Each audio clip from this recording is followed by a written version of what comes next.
بسم اللہ الرحمن الرحیم۔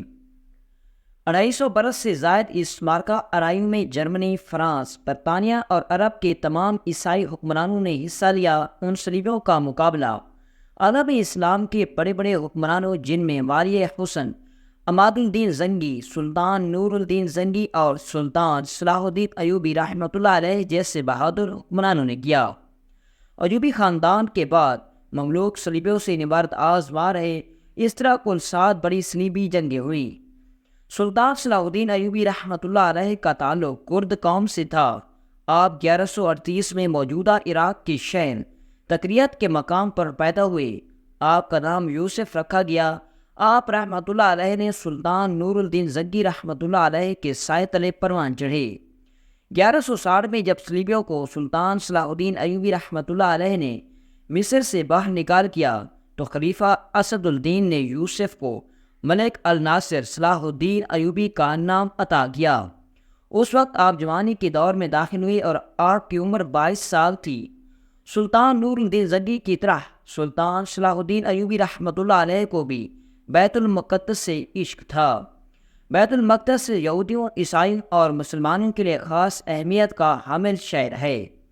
یہودی اسے موضوع مقدس سمجھتے ہیں کہ یہاں حضرت سلیمان علیہ السلام نے عظیم الشان عبادت گاہ بنائی۔ عیسائیوں کی مقدس جگہ اس لیے ہے کہ یہاں حضرت عیسیٰ علیہ السلام نے تعلیم و تبلیغ کا سلسلہ جاری رکھا تھا، اور مسلمانوں کے لیے شہر اس لیے مقدس ہے کہ اسے قبلہ اول سے سرور کونین حضرت محمد صلی اللہ علیہ وسلم نے سفر معراج کیا تھا۔ 638 میں خلیفہ ثانی حضرت عمر رضی اللہ تعالی عنہ نے بیت المقدس فتح کیا۔ اس فتح کے نتیجے میں مسلمان اور عیسائی یہاں پرامن طور پر رہنے لگے۔ یہودی، عیسائی اور مسلمان دیگر علاقوں سے یہاں زیارت کے لیے آتے رہے۔ پھر عیسائی فوج نے بیت المقدس پر قبضہ کر لیا۔ وہاں کے باشندوں کا بے دردی سے قتل عام کیا۔ بیت المقدس کی آزادی کے لیے جب سلطان صلاح الدین ایوبی رحمۃ اللہ علیہ نے تلوار اٹھائی تو تمام عیسائی دنیا سلطان صلاح الدین ایوبی رحمۃ اللہ علیہ کے خلاف سخت آرا ہو گئے۔ صلیبی فوج کی تعداد 10 لاکھ سے زائد، جبکہ سلطان صلاح الدین ایوبی رحمۃ اللہ علیہ کا لشکر 40,000 سپاہیوں پر مشتمل تھا۔ صلیبیوں کے پاس جدید ترین اسلحہ اور باعمل اہل ایمان کے پاس صرف ننگی تلواریں تھیں، اور اللہ کی ذات پر بے حد یقین تھا۔ یہ وہ ہتھیار تھے جن کے بھروسے سلطان صلاح الدین ایوبی رحمۃ اللہ علیہ نے تیسری صلیبی جنگ میں وہ عظیم الشان فتح حاصل کی جس کی سوزش آج بھی عیسائی دنیا کے سینے جلتے ہیں۔ زخموں کے اس جلن کو مٹانے کے لیے عیسائی دنیا نے دوبارہ صلیبی جنگوں کا آغاز کر دیا۔ افغانستان اور عراق کی اس کی تازہ مثالیں ہیں۔ صلیبی جنگوں سے نپٹنے کے لیے ایک مرتبہ پھر اعظم سلطان صلاح الدین ایوبی رحمۃ اللہ علیہ جیسے مرتے مجاہد اور بہادر اسلام کی ضرورت ہے۔ محترم ناظرین کرام، آج سے 1,500 سال قبل دنیا کے نقش پر 2 عظیم طاقتیں موجود تھیں، ایک روم اور دوسری ایران۔ روم میں عیسائیوں کی حکمرانی تھی اور ایران مجوسیوں کا مرکز تھا۔ ان کے عقیدے کے مطابق آگ ہر شے کو جلا دینے کی طاقت رکھتی تھی، اس لیے اسے خدا کا درجہ دے دیا گیا۔ ایران کے تمام چھوٹے بڑے ماتوں میں ہر وقت آگ روشن رہتی تھی، اور آگ کے پجاری بھڑکتے ہوئے شعلوں کے سامنے سجدہ ریز رہتے تھے۔ لیکن بد نصیب اور گمراہ لوگ یہ نہیں سمجھتے تھے کہ اس اتنی طاقتور آگ کو بنانے والا کتنا طاقتور ہوگا۔ قدیم اور طاقتور سلطنت کی مثال یوں الٹی کے نشان تک باقی نہ رہے۔ ماتم گساروں کو بھی مکافات امن کے قانون نے کھا لیا۔ موت کا خونی دہن اپنے پون کھلا ہوا تھا، اور ایران کی فضاؤں میں بہت دن تک یہ ہولناک صدا گونجتی رہی، ہائے کوئی، ہائے کوئی۔ اور ہائے کوئی کے جواب میں وقت کی نقیب نے پکار کے کہا، کوئی نہیں سوائے اللہ کے۔ یہ آواز سنتے ہی لشکر اسلام کے سالار حضرت سعد بن ابی وقاص رضی اللہ تعالیٰ عنہ کی تلوار اپنی نیام میں چلی گئی، اور نہ جانے کتنی راتوں سے کرب کے عالم میں جاگنے والے خلیفہ حضرت عمر فاروق رضی اللہ تعالیٰ عنہ کو قرار آ گیا۔ یہ تھا جنگ قادسیہ کا مختصر سا حال، جس نے ایرانیوں کی کمر توڑ کر رکھ دی تھی، اور شہنشاہ کسی زخمی بھیڑیے کی طرح اپنی ہی زمین پر پناہ ڈھونڈتا پھر رہا تھا۔ اہل ایمان کی یلغار جاری رہی، جہاں تک کہ مجاہدین اسلام کے گھوڑوں نے مدائن اور دیگر دوسرے علاقوں کو رون ڈالا۔ شہنشاہ فرح روگر ترکستان چلا گیا۔ مسلم سالار بن قیس رضی اللہ تعالیٰ عنہ نے ایران کا سارا خزانہ مال غنیمت کے طور پر خلیفہ کی خدمت میں مدینہ منورہ بھیج دیا۔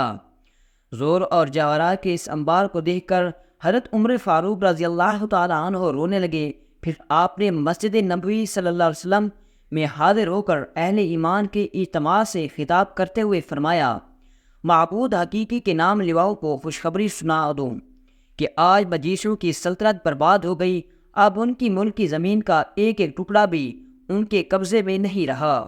خوب جان لو کہ اب آگ کے پجاری وحدہ لا شریک کی عبادت کرنے والوں کو کسی قسم کا نقصان نہیں پہنچا سکتے، اور یہ بھی سن لو کہ اللہ تعالیٰ نے ان کی زمین، ان کے ملک اور ان کی دولت کا وارث تمہیں اس لیے بنایا ہے کہ تمہاری آزمائش کی جائے۔ قیصر روم کے ایک دور اندیش وزیر لوکس نے اپنی نشست پر کھڑے ہو کر بات احترام غرض کیا، اے ہر کل مسلمانوں کی اہم فتوحات عیسائیوں کے لیے نیک شگون نہیں ہے۔ اس سے پہلے کہ یہ خونی سیلاب ہمارے سرسبز و شاداب علاقوں کو بہا کر لے جائے، ہمیں ایک مضبوط حصار بنا لینا چاہیے۔ اس سے پہلے کہ وزیر روکس اپنی بات مکمل کرتا، بوڑھا پادری شہرام اپنی جگہ سے اٹھا اور انتہائی مکتکم پروانہ لہجے میں ہرکل اعظم کو مخاطب کر کے کہنے لگا، شہنشاہ کو معلوم ہونا چاہیے کہ ایرانی آتش پرست تھے، اس لیے آج یہ خوراک بن گئے، مگر ہم اہل صلیب ہیں اور صلیب ہی ہماری محافظ و نگہبان ہے۔ شہران کے بعد دوسرے پادریوں نے بھی دربار میں پرجوش تقریریں کی۔ قیصر روم مکمل طور پر پادریوں کے زیر اثر تھا، لیکن اب باتوں پر کوئی دھیان نہیں۔ چند سال پہلے بھی انہی پادریوں نے اس وقت ہنگامہ آرائی کی تھی جب قیصر کو سرکار دو عالم صلی اللہ علیہ وسلم کا نامہ مقدس موصول ہوا تھا، جس میں پیغمبر اسلام صلی اللہ علیہ وسلم نے اسے دین حق کی دعوت قبول کرنے دی تھی۔ قیصر روم سرور کائنات صلی اللہ علیہ وسلم کی دعوت ہے، مگر جب اس نے پادریوں کی جماعت کو غضبناک حالت میں دیکھا تو اسلامی وفد کو اپنے دربار سے اٹھا دیا۔ اللہ کے رسول صلی اللہ علیہ وسلم کو دنیا سے رخصت ہوئے صرف 4 سال کا مختصر ترین ہفتہ ہوا تھا۔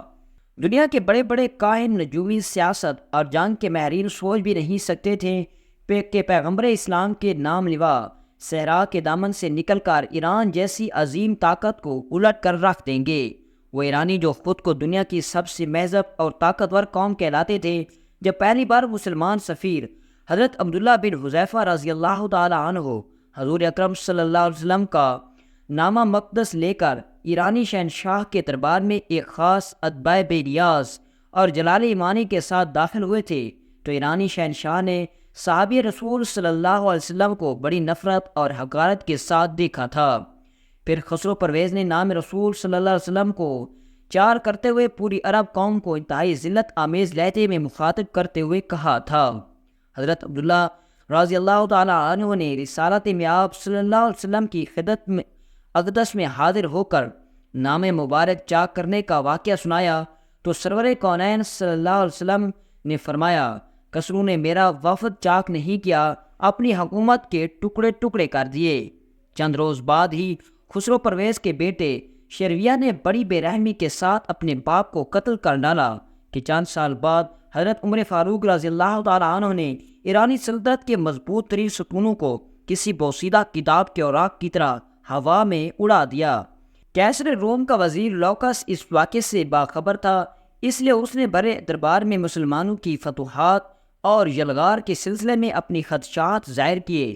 لوکس کا شمار اپنے وقت کے ذہین ترین افراد میں ہوتا تھا۔ اس کے جاگنے والوں آنکھوں نے نوشتہ دیوار پڑھ لیا تھا کہ آپ مسلمانوں کو رومیوں کے حریف طاقت بننے سے کوئی نہیں روک سکتا۔ یہی وجہ تھی کہ لوکس بار بار قیصر روم کو صورتحال کی سنگینی کا احساس دلانے کی کوشش کر رہا تھا۔ پادری شہرام کے جاسوس محل کے گوشے گوشے میں پھیلے ہوئے تھے۔ جب اس جاسوسوں نے قیصر روم اور وزیر کی خفیہ ملاقاتوں کی اطلاع دی تو پادری شہرام گہری سوچ میں ڈوب گیا۔ پھر اس نے وزیر لوکس کو سیاسی منظرنامے سے ہٹانے کی تدبیر سوچ لی۔ اس وقت روح عیش پرستیوں کا مرکز تھا۔ بادشاہ، وزیر، امیر اور خواص اور اغواز کسوس و سرور اور شراب نوشی کو انسانی زندگی کا ایک لازمی حصہ سمجھتے تھے۔ کیف و نشاط کی زندگی گزارنے پر کوئی قانونی اور اخلاقی پابندی عائد نہیں تھی۔ اپنے اسی ماحول کے زیر اثر وزیر لوکس لیکیف نشاط کا دل دادا تھا۔ پادری شہرام نے اس کی کمزوری سے فائدہ اٹھایا اور ایک رات جب لوکس خوبصورت عیسائی لڑکی کے ساتھ تھا تو مسلسل شراب نوشی کے اثر سے اس کے ہوش و حواس زائل ہوتے جا رہے تھے۔ پھر اس کیف میں اس نے سوسن سے رات کا آخری جام طلب کیا۔ سوسن بہت حسین و جمیل لڑکی تھی۔ وہ آگے بڑھی اور اس نے دوسری سراہی سے لوکس کا جام لبریز کیا۔ اس سراہی میں پادری شہرام کے منصوبے کے مطابق ایک خاص زہر شامل کر دیا گیا تھا۔ شراب حلق سے اترتے ہی لوکس کی حالت غیر ہونے لگی۔ وہ شدید کرب کے عالم میں فرشی نشیز سے اٹھا اور لڑکھڑاتی زبان میں پوچھنے لگا، سوسن، آج تو نے مجھے کیسی شراب پلا دی کہ میرے دل کی دھڑکن قابو میں نہیں۔ حسن کے مائع ہونٹوں پر قاتلانہ تبسم ابھر آیا۔ وزیر سلطنت کا چہرہ پسینے سے تر ہو گیا۔ پھر وہ شدید اذیت کے عالم میں چند قدم آگے بڑھا اور لڑکھڑا کر فرش پر گر پڑا۔ لوکس کی یہ حالت دیکھ کر سوسن مسلسل مسکرائے جا رہی تھی۔ وزیر لوکس بڑی مشکل سے اٹھ بیٹھا۔ اس نے پوری طاقت سے چیخ کر کہا، ریاکار پادری، تم نے اس شخص کو قتل کر ڈالا جو روم کا دماغ تھا۔ اب تمہیں خداوند کے قہر سے کوئی نہیں بچا سکتا۔ یہ کہہ کر لوکس نے ایک بار پھر کھڑے ہونے کی کوشش کی، لیکن وہ اپنے قدموں کا توازن برقرار نہ رکھ سکا اور دوبارہ اوندا منہ قالین پر گر پڑا۔ پھر چند لمحوں کے بعد اس کا دل بند ہو گیا۔ رقاصہ سوسن تیزی سے جھکی۔ اس نے کئی بار لوکس کو آوازیں دی، مگر جب وزیر سلطنت کے جسم کو ہلکی سی جنبش نہ ہوئی تو اس نے کسی طبیب کی طرح لوکس کی کلائی پر اپنا ہاتھ رکھ دیا۔ وزیر سلطنت کی نس ڈوب چکی تھی۔ رقاصہ سوسن کے کانوں میں پادری شہرام کے الفاظ کی صدائے بازگشت سدھرنے لگی تھی، اگر تو نے عیسائیت کے ایک بڑے دشمن لوکس کو مار ڈالا تو مقدس باپ اور بیٹا تجھ سے راضی ہو جائیں گے، تیرے سارے گناہ دھو دیے جائیں گے اور تو پارسا عورتوں کی طرح جنت میں داخل ہو جائے گی۔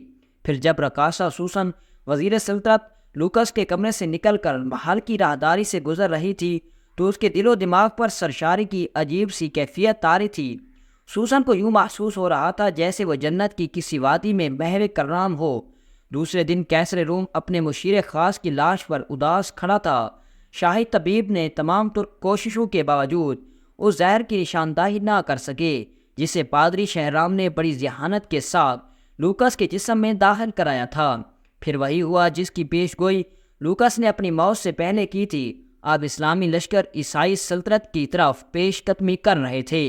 پھر اس دن بعد ہی امیر الامت حضرت عبیدہ بن جراح رضی اللہ تعالی عنہ کی قیادت میں اسلامی فوج نے دمشق اور باقی دیگر علاقوں پر قبضہ کر لیا۔ یہ تمام عیسائی علاقے قیصر روم کی حدود سلطنت میں شامل ہے۔ حضرت عبیدہ بن رضی اللہ تعالی عنہ نے جزیہ لے کر تمام عیسائیوں کو مکمل امان بخشی اور برابری کے حقوق ادا کیے۔ نہ کسی عورت کی آبرو کو ٹھیس پہنچی گئی، نہ کسی بوڑھے اور بچے کو قتل کیا گیا اور نہ ان کے مکانوں کو آگ لگائی گئی۔ مسلمانوں کے اس طرز عمل کو دیکھ کر عیسائی عورتیں اور مرد آپس میں گفتگو کیا کرتے تھے، یہ کیسی باتیں ہیں کہ جنہوں نے ہماری عزت و آبرو کو چاک نہیں کیا، ہمیں سامان رسوائی کے ساتھ بازاروں میں نہیں پھرایا اور ہمارے مال و متاع کی طرف دیکھنا تک گوارا نہیں کیا۔ زندگی بھی یہ رعایت ہے کہ امن و سلامتی کی عدل و انصاف اور یہ مساوات ہو، اعظم نے بھی نہیں بخشا تھا۔